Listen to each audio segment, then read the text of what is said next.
Hi hello ನಮಸ್ಕಾರ. ನಾನು ನಿಮ್ಮ ಸ್ಪರ್ಶ ಗೌಡ. ಯಾರೆಲ್ಲ ಇನ್ನೂ ಕಾಮನಬಿಲ್ಲು ಕಥಾಗುಚ್ಛ ಯೂಟ್ಯೂಬ್ ಚಾನಲ್ಗೆ ಸಬ್ಸ್ಕ್ರೈಬ್ ಆಗಿಲ್ವೋ ಕೂಡಲೇ ಸಬ್ಸ್ಕ್ರೈಬ್ ಆಗಿ. ಕತೆ ಇಷ್ಟ ಆದರೆ ಶೇರ್ ಮಾಡಿ, ಲೈಕ್ ಮಾಡಿ ಹಾಗೂ ಕಮೆಂಟ್ ಮಾಡಿ. ನಾನು ಇವತ್ತು ಹೇಳ್ತಿರೋ ಕತೆ ಹೊಂಗೆರಣ ಭಾಗ 228. ಅಲ್ಲಿಯೇ ಇದ್ದಂತಹ ಪುರೋಹಿತರು ಮದನ್ ಭಯಕ್ಕೆ ತೊದಲುತ್ತಾ ಮಂತ್ರವನ್ನು ಹೇಳುತ್ತಿದ್ದರೆ ಸಾಗರ್ ಕೈಯಲ್ಲಿ ತಾಳಿ ಹಿಡಿದು ಅನತಿಯ ಕಡೆ ನೋಡುತ್ತಿದ್ದ ಹಾಗೆ ಕ್ಷಣ ಕ್ಷಣಕ್ಕೂ ನಡುಗಿ ಹೋಗುತ್ತಿದ್ದಳು ಅನತಿ. ಆ ಕ್ಷಣವೇ ಭೂಮಿ ತಾಯಿ ತನ್ನನ್ನು ಬಾಯಿ ತೆರೆದು ನುಂಗಬಾರದ ಎನಿಸುತ್ತಿತ್ತು. ತನ್ನ ಅತ್ತಿಗೆಯ ಮಾತನ್ನು ಧಿಕ್ಕರಿಸಿದ್ದಕ್ಕೆ ತನಗೆ ಸರಿಯಾದ ಶಿಕ್ಷೆಯಾಗುತ್ತಿದೆ ಎಂದು ಮನದಲ್ಲೇ ನೋವು ತಿನ್ನುತ್ತಿದ್ದಳು. ಅಟ್ಟ ಮೇಲೆ ಒಲೆ ಉರಿಯಿತು, ಕೆಟ್ಟ ಮೇಲೆ ಬುದ್ಧಿ ಬಂತು ಎನ್ನುವ ಮಾತು ಅನತಿಗೆ ಸರಿಯಾಗಿ ಒಪ್ಪುತ್ತಿತ್ತು. ಈಗ ಬುದ್ಧಿ ಬಂದರೆ ಏನು ಪ್ರಯೋಜನ? ಶರದಿ ಅಷ್ಟೆಲ್ಲ ಹೇಳಿದರೂ ಕೇಳದವಳು ಅವಳ ಮಾತನ್ನು ಧಿಕ್ಕರಿಸಿ ಅವಳಿಗೆ ಅವಮಾನ ಮಾಡಿ ಈಗ ತಾನೇ ಬಂದು ತಾನು ಕೂಡ ತೊಂದರೆಗೆ ಸಿಲುಕಿಕೊಂಡಿದ್ದಾಳೆ. ಅಲ್ಲದೆ ಶರದಿಯನ್ನು ಕೂಡ ತೊಂದರೆಗೆ ಸಿಲುಕಿಸಿದ್ದಾಳೆ. ನೋಡು ಸಾಗರ್, ಹಣದ ಆಸೆಗೋಸ್ಕರ ಈ ರೀತಿ ತಾಳಿ ಕಟ್ಟುತ್ತಿದ್ದೀಯಾ? ಈಗ ನನ್ನ ಗಂಡ ಇಲ್ಲಿಗೆ ಬರ್ತಿದ್ದಾರೆ. ಈಗ ಏನಾದರೂ ನೀನು ಅವಳಿಗೆ ತಾಳಿ ಕಟ್ಟಿದರೆ ಆ ಹಣವನ್ನು ಅನುಭವಿಸಲು ನೀನೇ ಇಲ್ಲ ಎನ್ನುವ ಹಾಗೆ ಮಾಡ್ತಾರೆ. ನನ್ನ ಗಂಡನ ಬಗ್ಗೆ ನಿನಗಿನ್ನೂ ಗೊತ್ತಿಲ್ಲ. ಒಳ್ಳೆಯ ಮಾತಿನಲ್ಲಿ ಅವಳನ್ನು ಬಿಟ್ಟು ಇಲ್ಲಿಂದ ಓಡಿ ಹೋಗಿ ನಿನ್ನ ಪ್ರಾಣವನ್ನಾದರೂ ಉಳಿಸಿಕೊ. ಇಬ್ಬರು ದಾಂಡಿಗರು ತನ್ನನ್ನು ಹಿಡಿದಿದ್ದರು. ಈ ಬಾರಿ ಸ್ವಲ್ಪ ಧೈರ್ಯ ತಂದುಕೊಂಡು ಸಾಗರ್ ಕಡೆ ನೋಡಿ ಕೋಪದಲ್ಲಿಯೇ ಹೇಳಿದಳು. ಈಗ ಇಬ್ಬದಿಗೆ ಸಿಲುಕಿದ್ದು ಸಾಗರ್. ತಾಳಿ ಕಟ್ಟಲಿಲ್ಲ ಎಂದರೆ ಮದನ್ ತನ್ನನ್ನು ಜೀವ ಸಹಿತ ಉಳಿಸುವುದಿಲ್ಲ ಎಂದು ಗೊತ್ತಿತ್ತು.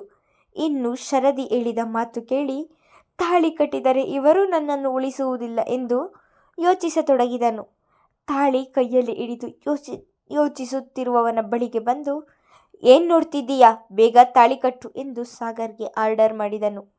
ಅವನ ಮಾತಿಗೆ ಬೆದರಿದವನು ಕೈಯಲ್ಲಿ ಹಿಡಿದಿದ್ದ ತಾಳಿಯನ್ನು ಅನತಿಯ ಕುತ್ತಿಗೆಯ ಬಳಿ ತೆಗೆದುಕೊಂಡು ಹೋಗುತ್ತಿದ್ದ ಹಾಗೆ, ಬೇಡ ಸಾಗರ್, ನನ್ನನ್ನು ಬಿಟ್ಟು ಬಿಡು ಎಂದವಳು ಅತ್ತಿಗೆ ಪ್ಲೀಸ್ ಹೆಲ್ಪ್ ಮೀ ಎಂದು ಕಣ್ಣು ಮುಚ್ಚಿ ಕೂಗಿಕೊಳ್ಳುತ್ತಿದ್ದಳು.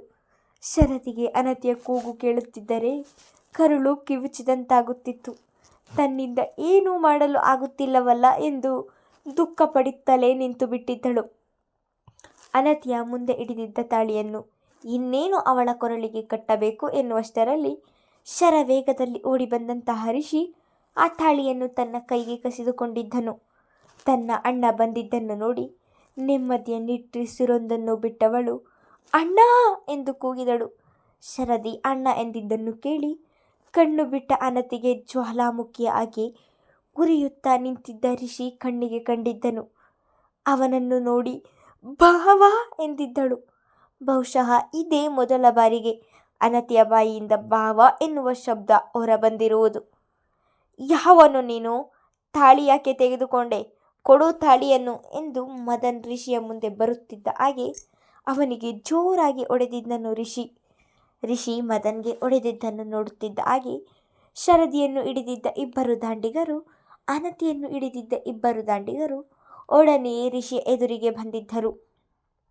ದಾಂಡಿಗರು ತನ್ನ ಕೈ ಬಿಟ್ಟಿದ್ದೇ ತಡ ಒಡನೆ ಅಸಮಣೆಯಿಂದ ಮೇಲೆ ಎದ್ದು ಶರದಿ ಬಳಿಗೆ ಹೋಗಿ ಅವಳನ್ನು ತಬ್ಬಿ ಜೋರಾಗಿ ಅಳಲು ಶುರು ಮಾಡಿದಳು. ಅವಳು ಅಳುವುದರಲ್ಲೇ ಎಷ್ಟು ಹೆದರುತ್ತಿದ್ದಾಳೆ ಎಂದು ತಿಳಿಯುತ್ತಿತ್ತು. ರಿಷಿಗೆ ಶರದಿ ಕರೆ ಮಾಡುತ್ತಿದ್ದಾಗಲೇ ಹೊರಟಿದ್ದನ್ನಾದರೂ ಟ್ರಾಫಿಕ್ನಿಂದ ಬರುವುದು ತಡವಾಗಿತ್ತು. ತಡವಾದರೂ ಸಹ ಆಗುವ ದೊಡ್ಡ ಅನಾಹುತವನ್ನು ತಪ್ಪಿಸಿದ್ದನು. ನೋಡು, ತಾಳಿ ಕೊಟ್ಟರೆ ಸರಿ, ಇಲ್ಲದಿದ್ದರೆ ಇಲ್ಲೇ ಹೆಣವಾಗ್ತೀಯ ನೀನು ಎಂದು ಒಬ್ಬ ದಾಂಡಿಗ ಹೇಳಿದನು. ತಾಳಿ ಬೇಕಾ? ತಾಳಿ ನಿಮಗೆ? ಮೋಸ ಮಾಡಿ ಹುಡುಗಿಗೆ ಇಷ್ಟ ಇಲ್ಲ ಎಂದರೂ ಬಲವಂತದಿಂದ ಮದುವೆ ಮಾಡಲು ನಾಚಿಕೆ ಆಗುವುದಿಲ್ಲವ ನಿಮಗೆ? ತಾಳಿ ಕೊಡ್ತೀನಿ ಬನ್ನಿ ಎಂದು ಕೋಪದಲ್ಲೇ ಹೇಳಿದವನು ಒಬ್ಬನಿಗೆ ಹೊಡೆದಿದ್ದನು. ಇನ್ನುಳಿದ ಮೂವರು ರಿಷಿಗೆ ಹೊಡೆಯಲು ಬರುತ್ತಿದ್ದ ಹಾಗೆ ಅವರಿಂದ ತಪ್ಪಿಸಿಕೊಂಡು ಇನ್ನೊಬ್ಬನಿಗೆ ಹೊಡೆದಿದ್ದನು. ಆದರೂ ಅವರು ಇರುವುದು 4 ಜನ, ರಿಷಿ ಒಬ್ಬನೇ. ಹೇಗೆ ತಾನೇ ತಪ್ಪಿಸಿಕೊಳ್ಳಲು ಸಾಧ್ಯವಾಗುತ್ತದೆ? ಇಬ್ಬರು ದಾಂಡಿಗರು ರಿಷಿಗೆ ಹೊಡೆಯುವುದನ್ನು ನೋಡಿ ಹೆದರಿದ ಶರದಿ ಅಣ್ಣ ಎಂದು ತಬ್ಬಿ ಅಳುತ್ತಿದ್ದ ಅನತಿಯನ್ನು ಹಿಂದೆ ಸರಿಸಿ ಒಡನೆ ಅವನ ಬಳಿಗೆ ಓಡಿದಳು. ಶರದಿ, ನೀನ್ಯಾಕೆ ಇಲ್ಲಿಗೆ ಬಂದೆ, ಹಿಂದೆ ಹೋಗು ಎಂದು ರಿಷಿ ಶರದಿಗೆ ಹೇಳುತ್ತಲೇ ಆ ದಾಂಡಿಗರ ಜೊತೆ ಒಡೆದಾಡುತ್ತಿದ್ದನು. ಇಲ್ಲ ಅಣ್ಣ, ಇವರು ನಿಮಗೆ ಏನಾದರೂ ಮಾಡುತ್ತಾರೆ ಅಂತ ನನಗೆ ತುಂಬ ಭಯವಾಗ್ತಿದೆ ಎಂದು ಅಲ್ಲಿಯೇ ನಿಂತು ಹೇಳುತ್ತಿದ್ದಳು. ಶರದಿ, ಹಾಗೇನು ಆಗುವುದಿಲ್ಲ, ನೀನು ಆ ಕಡೆ ಹೋಗು ಎಂದು ಹೇಳುತ್ತಲೇ ಒಬ್ಬ ರೌಡಿ ರಿಷಿಯನ್ನು ಹೊಡೆಯಲು ಕಟ್ಟಿಗೆ ಹಿಡಿದು ಬಂದಿದ್ದನ್ನು ನೋಡಿ ಅದೇ ಕಟ್ಟಿಗೆಯನ್ನು ತನ್ನ ಕೈಗೆ ಕಸಿದುಕೊಂಡು ಅದರಿಂದ ಹೊಡೆಯಲು ಶುರುವಾದನು. ಅಷ್ಟರಲ್ಲಿ ದೇವಸ್ಥಾನದ ಹೊರಗೆ ಪೊಲೀಸ್ ಜೀಪಿನ ಸೈರನ್ ಮದನನ ಕಿವಿಗೆ ಬೀಳುತ್ತಿದ್ದ ಹಾಗೆ ತನ್ನ ಸೇಡನ್ನು ತೀರಿಸಿಕೊಳ್ಳಲು ಆಗಲಿಲ್ಲವಲ್ಲ ಎಂದು ಖುದ್ದು ಹೋದನು. ಹಾಗೆ ಈ ಮದುವೆ ನಿಲ್ಲಲು ಇವಳೇ ಕಾರಣ ಎಂದು ಶರದಿಯ ಕಡೆ ಕೋಪ ಹೆಚ್ಚಿತು. ತಾನು ಈಗ ಜೈಲಿಗೆ ಹೋಗುವುದು ಖಚಿತ, ಹೋಗುತ್ತೇನೆ, ಸುಮ್ಮನೆ ಹೋಗುವುದಿಲ್ಲ ಎಂದು ತನ್ನ ಸೇಡನ್ನು ಅರ್ಧದಷ್ಟಾದರೂ ತೀರಿಸಿಕೊಂಡು ಹೋಗುತ್ತೇನೆ. ಸ್ಪಂದನ ಮಿಥುನ್ ಇಬ್ಬರಿಗೂ ಸೊಸೆಯ ಮೇಲೆ ಹೆಚ್ಚು ಅಕ್ಕರೆ ಇದೆ ಎಂದು ತಿಳಿದಿದ್ದೇನೆ. ಒಟ್ಟಿನಲ್ಲಿ ನಾನು ಜೈಲು ಸೇರುವ ಮುನ್ನ ನಿಮ್ಮಿಬ್ಬರಿಗೆ ನೋವು ನೀಡೇ ಹೋಗುತ್ತೇನೆ.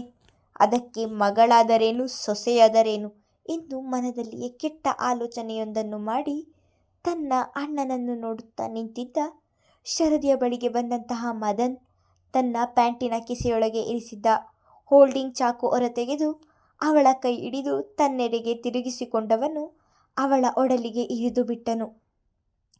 ತನ್ನ ಒಂದು ಕಣ್ಣು ಹೋದರೂ ಪರವಾಗಿಲ್ಲ, ಎದುರಿಗೆ ಇರುವವರ ಎರಡೂ ಕಣ್ಣು ಹೋಗಬೇಕು ಎನ್ನುವ ಕೆಟ್ಟ ಮನಸ್ಥಿತಿಯವನು ಅವನು. ಶರದಿ ಯಾಕೆ ಏನು ಎಂದು ಯೋಚಿಸುವ ವೇಳೆಗಾಗಲೇ ಕಣ್ಣು ಮುಚ್ಚಿ ತೆಗೆಯುವಷ್ಟರಲ್ಲಿ ಅವಳ ಒಡಲಿನಿಂದ ರಕ್ತ ಬರಲು ಶುರುವಾಗಿತ್ತು. ಅನತಿ ಅತ್ತಿಗೆ ಎಂದು ಕೂಗಿಕೊಂಡು ಅವಳ ಬಳಿಗೆ ಓಡಿ ಬಂದಾಗಲೇ ರಿಷಿಗೆ ತನ್ನ ತಂಗಿಯ ಸ್ಥಿತಿ ಅರಿವಾಗಿದ್ದು, ಓಡಿ ಬಂದು ಶರದಿಯನ್ನು ಹಿಡಿದವಳು, ಅತ್ತಿಗೆ, ಇವತ್ತು ನನ್ನಿಂದ ನಿಮಗೆ ಹೀಗಾಯಿತು ಎಂದು ಒಂದೇ ಸಮ ಅಳತೊಡಗಿದಳು. ರಿಷಿ ಕೂಡ ರೌಡಿಗಳನ್ನು ಬಿಟ್ಟು ತಂಗಿಯ ಬಳಿಗೆ ಬಂದು ಅವಳನ್ನು ತನ್ನ ಮಡಿಲಿಗೆ ಎಳೆದುಕೊಂಡು, ಇದೇನಾಯಿತು ಶರದಿ ಎಂದು ಹೇಳುತ್ತಾ ತನ್ನ ತಂಗಿ ನರಳುವುದನ್ನು ನೋಡಲಾಗದೆ ತಾನು ಕೂಡ ನೋವು ತಿನ್ನುತ್ತಿದ್ದನು. ಅಷ್ಟರಲ್ಲಿ ಪೊಲೀಸಿನವರು ಕೂಡ ಅಲ್ಲಿಗೆ ಬಂದಿದ್ದರು. ಮದನ್, ಸಾಗರ್, ಉಳಿದ ರೌಡಿಗಳು ಎಲ್ಲರನ್ನೂ ಪೊಲೀಸರು ತಮ್ಮ ಸುಪರ್ದಿಗೆ ತೆಗೆದುಕೊಂಡಿದ್ದರು. ದೇವಸ್ಥಾನದ ಮುಂದೆ ಕಾರು ನಿಲ್ಲಿಸುತ್ತಿದ್ದ ಹಾಗೆ ಮಿಥುನ್, ಸ್ಪಂದನ, ಧನುಷ್ ಮೂವರು ಒಡನೆ ದೇವಸ್ಥಾನದ ಒಳಗೆ ಬಂದಿದ್ದರು. ರಿಷಿಯ ಮಡಿಲಿನಲ್ಲಿ ಇರುವ ಶರದಿಯ ಸ್ಥಿತಿಯನ್ನು ನೋಡಿ ಮೂವರಿಗೂ ಆಘಾತವಾದಂತಾಯಿತು. ಮಿಥುನ್, ಸ್ಪಂದನ ಇವರು ಅವಳ ಬಳಿಗೆ ಓಡಿದರೆ ಧನುಷ್ ಮಾತ್ರ ಶರದಿಯ ಒಡಲಿನಲ್ಲಿ ಬರುತ್ತಿದ್ದ ರಕ್ತವನ್ನು ನೋಡಿ ಕಾಲನ್ನು ಒಂದು ಹೆಜ್ಜೆಯೂ ಮುಂದಿಡಲಾಗದೆ ನಿಂತಲ್ಲಿಯೇ ಶಿಲೆಯಾಗಿ ನಿಂತು ಬಿಟ್ಟನು. ಶರದಿ, ಇಲ್ಲಿ ನೋಡು, ನಿನಗೆ ಏನೂ ಆಗುವುದಿಲ್ಲ, ಈಗಲೇ ನಿನ್ನನ್ನು ಹಾಸ್ಪಿಟಲ್ಗೆ ಕರೆದುಕೊಂಡು ಹೋಗುತ್ತೇನೆ ಎಂದು ರಿಷಿ ಅವಳನ್ನು ಎತ್ತಿಕೊಳ್ಳಲು ನೋಡಿದರೆ, ಬೇಡ ಅಣ್ಣ, ನಾನು ಉಳಿಯುವುದಿಲ್ಲ, ವಿಷಯ ಮುಚ್ಚಿಟ್ಟದ್ದಕ್ಕೆ ಯಾರು ನನ್ನನ್ನು ಕ್ಷಮಿಸುವುದಿಲ್ಲ, ಸಾಧ್ಯವಾದರೆ ಎಲ್ಲರಿಗೂ ನನ್ನನ್ನು ಕ್ಷಮಿಸಲು ಹೇಳು ಎಂದು ಸ್ಪಂದನ ಅವರ ಮುಖವನ್ನು ನೋಡಿಕೊಂಡೇ ಏರುಪೇರು ಆಗುತ್ತಿದ್ದ ಉಸಿರನ್ನು ಬಿಗಿ ಹಿಡಿದು ತಡೆದು ನುಡಿದಿದ್ದಳು. ಅಲ್ಲಿ ತನ್ನ ಅತ್ತೆಯನ್ನು ನೋಡಿ ಕಣ್ಣೀರು ಹೆಚ್ಚಾಗಿತ್ತು. ಅವಳ ಸ್ಥಿತಿಯನ್ನು ನೋಡಿ ಸ್ಪಂದನ ಅವರಂತೂ ಅವಳ ಕಾಲ ಬಳಿ ಕುಸಿದು ಬಿಟ್ಟರು. ಶರದಿ, ಹಾಗೆಲ್ಲ ಮಾತಾಡಬೇಡಮ್ಮ, ನಿನಗೆ ಏನೂ ಆಗುವುದಿಲ್ಲ ಎಂದವರು, ರಿಷಿ, ಬೇಗ ಕರ್ಕೋ, ಹಾಸ್ಪಿಟಲ್ಗೆ ಹೋಗೋಣ ಎಂದು ಅವಸರಿಸಿ ಮಿಥುನ್ ಹಾಗೂ ರಿಷಿ ಇಬ್ಬರು ಅವಳನ್ನು ಎತ್ತಿಕೊಂಡು ಕಾರಿನ ಬಳಿಗೆ ಹೋಗಿದ್ದರು. ಇತ್ತ ಒಂದು ಹೆಜ್ಜೆಯನ್ನು ಮುಂದೆ ತೆಗೆಯದೆ ಹಾಗೆ ಕಲ್ಲಾಗಿ ನಿಂತಿದ್ದ ಮಗನನ್ನು ನೋಡಿದ ಸ್ಪಂದನ ಅವರು, ಧನು, ಏನಾಗಿದೆ ನನಗೆ, ಯಾಕೆ ಹೀಗೆ ನಿಂತಿದ್ದೀಯಾ, ಶರದಿಯನ್ನು ಬೇಗ ಹಾಸ್ಪಿಟಲ್ಗೆ ಕರೆದುಕೊಂಡು ಹೋಗಬೇಕು ಬಾ ಎಂದರೆ, ನಾನು ಎಲ್ಲಿಗೂ ಬರುವುದಿಲ್ಲ ಮಮ್ಮಿ ಎಂದು ಬಿಟ್ಟನು. ಅವನ ಮಾತನ್ನು ಕೇಳಿ ಆಶ್ಚರ್ಯವಾಯಿತು ಅವರಿಗೆ.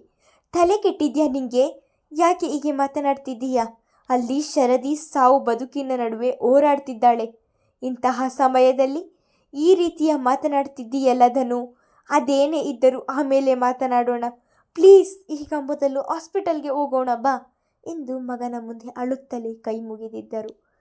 ತಮ್ಮ ಮಗ ಯಾಕೆ ಈ ರೀತಿ ಆಡುತ್ತಿದ್ದಾನೆ ಎಂದು ತಿಳಿದು ಹೋಗಿತ್ತು ಅವರಿಗೆ. ಕಾರಿನಲ್ಲಿ ಮನೆಯಿಂದ ಹೊರಟಾಗಿನಿಂದಲೂ ತಮ್ಮಿಂದ ವಿಷಯ ಮುಚ್ಚಿಟ್ಟಿದ್ದಕ್ಕೆ ಶರದಿಯ ಮೇಲೆ ಕೋಪ ಮಾಡಿಕೊಂಡಿದ್ದನ್ನು ಕಣ್ಣಾರೆ ಕಂಡಿದ್ದರು.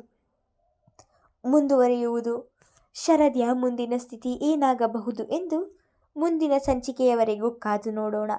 ಧನ್ಯವಾದಗಳು.